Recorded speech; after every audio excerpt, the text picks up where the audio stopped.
Hello दोस्तों, मैं हूं अमरदीप सिंह। आप सभी का स्वागत करता हूं अपने यूट्यूब चैनल सीजीपीएससी नॉलेज में। दोस्तों, हमने भारतीय दंड संहिता में जो है अध्याय 6 तक देख लिया था।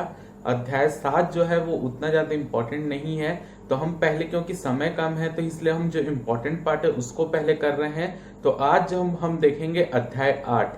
अध्याय 8 से संबंधित जितनी भी धाराएं हैं, जैसे धारा 144, ये सब जो है हम वर्तमान बोलचाल की भाषा में प्रयोग करते हैं, लेकिन एक्चुअल में उस धारा में क्या चीज है वो चीज आज हम समझेंगे। और ये इस पार्ट से हो सकता है आपके जो पेपर में कोई ना कोई क्वेश्चन, एक क्वेश्चन इससे बन सकता है, तो इसको आप अच्छे से नोट कीजिएगा। अगर आपको वीडियो अच्छा लगे तो वीडियो को जरूर लाइक कीजिएगा। चलिए चालू करते हैं आज का पार्ट। सबसे पहले देखते हैं अध्याय नंबर 8 में क्या चीज बताया गया है। अध्याय नंबर 8 बोलता है लोक प्रशांति के विरुद्ध अपराधों के विषय में, यानी ऐसी चीजें जो लोक शांति को तोड़ती, यानी सार्वजनिक रूप से जो शांति स्थापित है उसको खत्म करने का काम करती है, या शांति को खत्म करके वहां दंगे करवाने का काम करती है, तो उससे संबंधित जितनी धाराएं होती है वो इस पाठ के अंतर्गत आती हैं। तो सबसे पहले हम देखते हैं धारा नंबर 141 क्या कहता है। ये बोलता है विधि के विरुद्ध जमाव। ठीक है, विधि के विरुद्ध जमाव 5 या अधिक व्यक्तियों का जमाव, यानी विधि के विरुद्ध जमाव किसको बोला जाएगा? वो जो कि 5 या अधिक व्यक्तियों के द्वारा जो जमाव किया जा रहा है, और वो जमाव किस तरीके का है? कानून का उल्लंघन करने के लिए वो जमाव किया गया है। तो ऐसे जमाव को क्या कहा जाएगा? विधि विरुद्ध जमाव। और जितने ये 5 या अधिक व्यक्तियों का जमाव, इसमें जो 5 या उससे ज्यादा व्यक्ति जब भी शामिल होंगे समान उद्देश्य के लिए, यानी उनका उद्देश्य केवल एक हो और वो उसके लिए इकट्ठा हो रहे हो, तो उसको भी विधि विरुद्ध जमाव कहा जाएगा। कब कहा जाएगा वो देखते हैं। संसद, विधानमंडल या लोक सेवक को आतंकित करने हेतु यदि वो जमा हुए हैं। ठीक है, किसके किसके लिए? यदि जो 5 व्यक्ति या उससे ज्यादा व्यक्ति समान उद्देश्य के लिए जमा हुए हैं, और वो समान उद्देश्य क्या है? संसद का घेराव करना, या आप बोल सकते हैं विधानमंडल का घेराव करना, या वहां जाके कुछ दंगा फैलाना, ये सब चीज। या उसके अलावा अगर कोई लोक सेवक काम कर रहा है तो उसको काम ना कर काम कर रहा है, उसको वो कोई भी व्यक्ति काम करने से रोक रहा है, तो या उसको ये जमाव उसको ही डराने के लिए किया गया हो, तो ऐसे ही जमाव को क्या कहा जाएगा?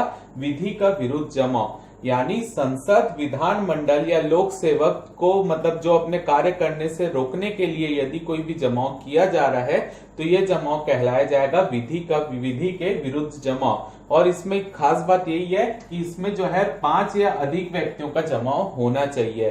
ठीक है, और ये सभी व्यक्तियों का एक समान उद्देश्य होना चाहिए। जैसे समान उद्देश्य क्या हुआ कि विरोध करना, तो इसी प्रकार के जमाव को बोला जाता है विधि के विरुद्ध का जमाव। ठीक है, तो इसके अंतर्गत हम अगली धारा देखते हैं, वो है धारा नंबर 142।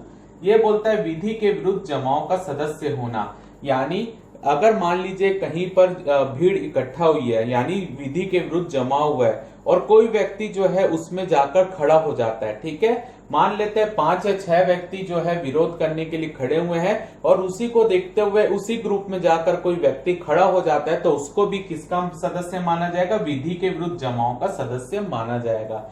ठीक है, तो यानी अगर कहीं पर जमाव होता है और कोई व्यक्ति उस जमाव के जहां पर किया गया वहीं जाकर अगर खड़ा हो जा रहा है, तो उसको भी माना जाएगा कि वो विधि के विरुद्ध जमाव का ही सदस्य है। ठीक है, तो यदि ऐसा जमाव कहीं पर होता है तो उसमें सजा क्या होती है वो देखते हैं। तो वही बताया गया धारा नंबर 143 में, 143 में, यदि कहीं पर भी विधि के विरुद्ध जमाव होता है तो उसमें जमाव करने वाले प्रत्येक सदस्य को कितनी सजा हो सकती है? मैक्सिमम 6 माह की सजा। इसके अलावा जुर्माना भी लग सकता है, और इसके अलावा दोनों सजा भी हो सकती है, यानी 6 माह की सजा और जुर्माना भी। ठीक है, तो यदि कहीं भी विधि के विरुद्ध जमाव होता है, वहां पर कोई भी व्यक्ति जाकर खड़ा होगा, तो वो भी माना जाएगा विधि के विरुद्ध जमाव का ही सदस्य है। और यहाँ पर जितने भी उस जमाव में जितने भी सदस्य होंगे सबको कितने महीने की सजा हो सकती है? मैक्सिमम 6 महीने की सजा, और साथ ही साथ जुर्माना भी लग सकता है उनके ऊपर। ठीक है, तो ये हमने देख लिया विधि के विरुद्ध जमाव क्या होता है, विधि के विरुद्ध जमाव का सदस्य किन को माना जाता है, और तीसरा अगर वो ऐसा जमाव होता है तो उसमें जो सजा कितनी हो सकती है वो भी हमने देख लिया। अब हम देखते हैं जो एक इंपॉर्टेंट धारा है, धारा नंबर 144 यानी 144। तो ये बोलता है घातक आयुध से सज्जित होकर विधि विरुद्ध जमाओं का सदस्य बनना।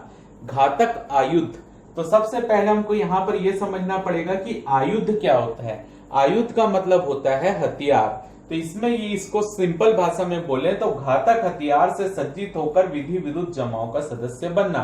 यानी जैसे हमने अभी देखा क्या विधि विरुद्ध जमाओं कैसे इकट्ठा होता है, तो विधि विरुद्ध जमाओं में यदि कोई व्यक्ति जाकर घातक का मतलब जो घातक हथियार यानी ऐसे हथियार जिनसे किसी व्यक्ति की मृत्यु भी हो सकती है, जैसे चाकू हो गया, डंडे हो गया, तो ऐसे हथियार लेकर वो वहां किसका सदस्य बन जाता है, उस जमाओं का सदस्य बन जाता है। तो इसी को कहा जाता है धारा नंबर 144। तो ऐसा अगर कोई सदस्य बनता है तो इसके अंतर्गत कितने साल की सजा हो सकती है, मैक्सिमम 2 वर्ष की सजा प्लस जुर्माना। तो जितने भी विधि के विरुद्ध जमाओं के सदस्य होंगे यदि वो बिना हथियार के वहां पर जमाओं में इकट्ठा हुए हैं तो मैक्सिमम 6 महीने की सजा प्लस जुर्माना होगा।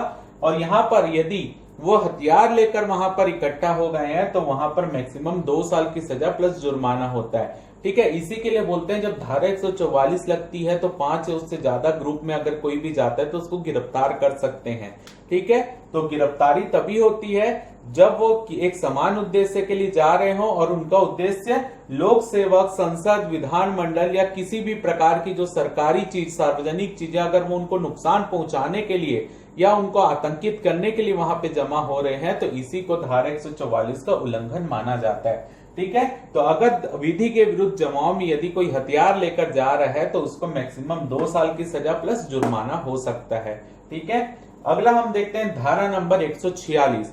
धारा नंबर 146 बोलती है बलवा करना। ठीक है, बलवा करने का मतलब होता है बल का प्रयोग करना या हिंसा करना। ठीक है, तो धारा नंबर 146 बोलती है यदि कोई भी बल या मतलब वो विधि का विरुद्ध जमा हुआ है और उसमें यदि कोई बल या हिंसा का प्रयोग करता है, ठीक है, तो इसका दोषी जो है उस जमाओं का प्रत्येक सदस्य को माना जाएगा। मान लेते हैं कहीं पर जो है 6 या 7 व्यक्ति का ग्रुप जो है वो विधि के विरुद्ध जमाओं में इकट्ठा हुआ है, उसमें से बल या हिंसा का प्रयोग केवल 2 या 3 व्यक्ति कर रहे हैं, तो ऐसा नहीं माना जाएगा कि ये 2 या 3 व्यक्ति जो बल का प्रयोग कर रहे हैं वही दोषी है। इसमें जितने भी ग्रुप में सदस्य शामिल होंगे वो सभी दोषी माने जाएंगे, किसके, बलवा करने के। ठीक है, तो अगर कभी भी ऐसा ग्रुप बल या हिंसा का प्रयोग करता है तो उसमें जो है दोषी जो है उस जमाओं के हर सदस्य को माना जाएगा। ये बताती है धारा नंबर 146। अब हम देखते हैं अगली धारा जो है धारा नंबर 147। ठीक है, अब जो देखते हैं अगर कोई व्यक्ति बल या हिंसा का प्रयोग कर रहा है तो उसको दंड कितना मिलेगा, तो बलवा करने का दंड जो है वो है मैक्सिमम 2 वर्ष प्लस जुर्माना। ठीक है, तो यहां तक हमने देखा था यहां पर केवल वो हथियार लेके जा रहे हैं लेकिन उसका प्रयोग नहीं किए हैं अभी, तब भी मैक्सिमम 2 वर्ष की सजा प्लस जुर्माना होता है। यहाँ पर जो है कोई व्यक्ति जो है नॉर्मल, अभी हथियार की बात नहीं हो रही है, नॉर्मल जा रहा है लेकिन वो वहां जाकर बल या हिंसा का प्रयोग कर रहा है तो उसका दोषी हर जमाओं के सदस्य को माना जाएगा।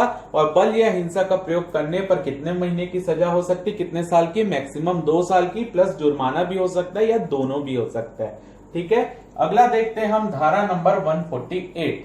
धारा नंबर 148 बोलती है घातक आयुध को लेकर बलवा करना।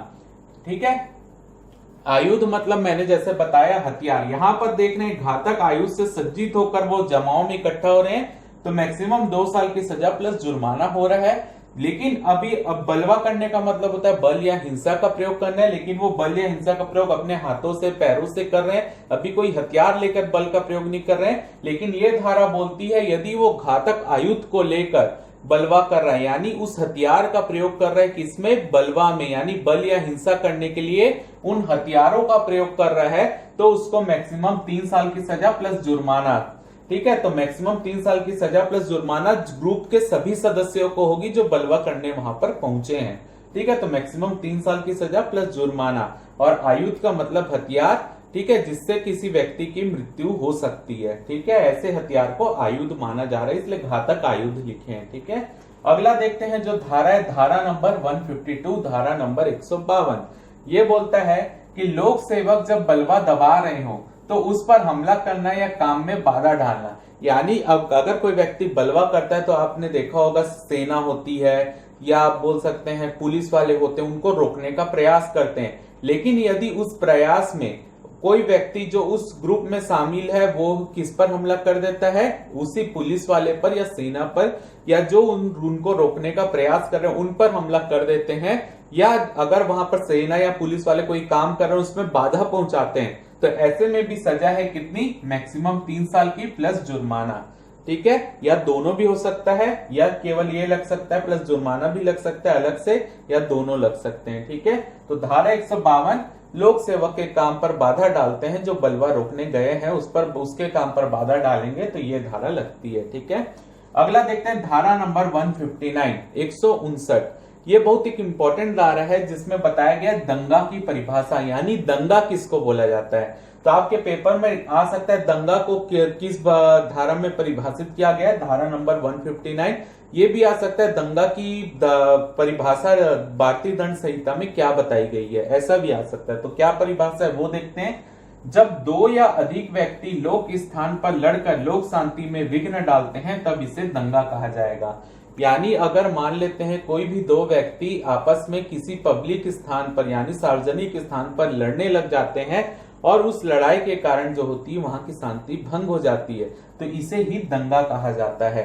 ठीक है, जैसे कि मान लेते हैं कभी कोई 2 बाइक में जा रहे हैं, आपस में टकरा के वहीं पे एक दूसरे से मारपीट करने लगते हैं, तो उसको भी दंगा कहा जाएगा।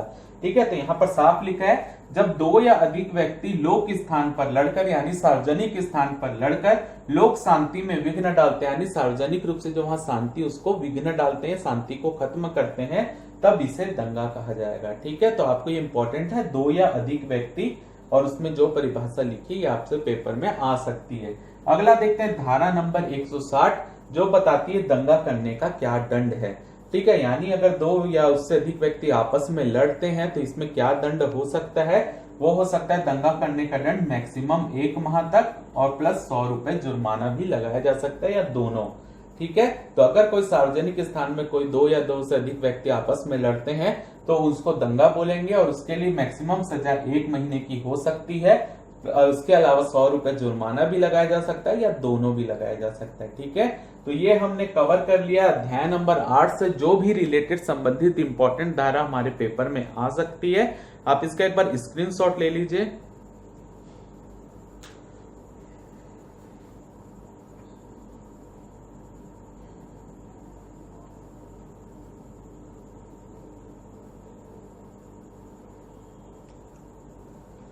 तो उम्मीद करता हूं कि आज जितनी भी धारा हमने की इंपॉर्टेंट धारा वो आपको समझ आई होगी।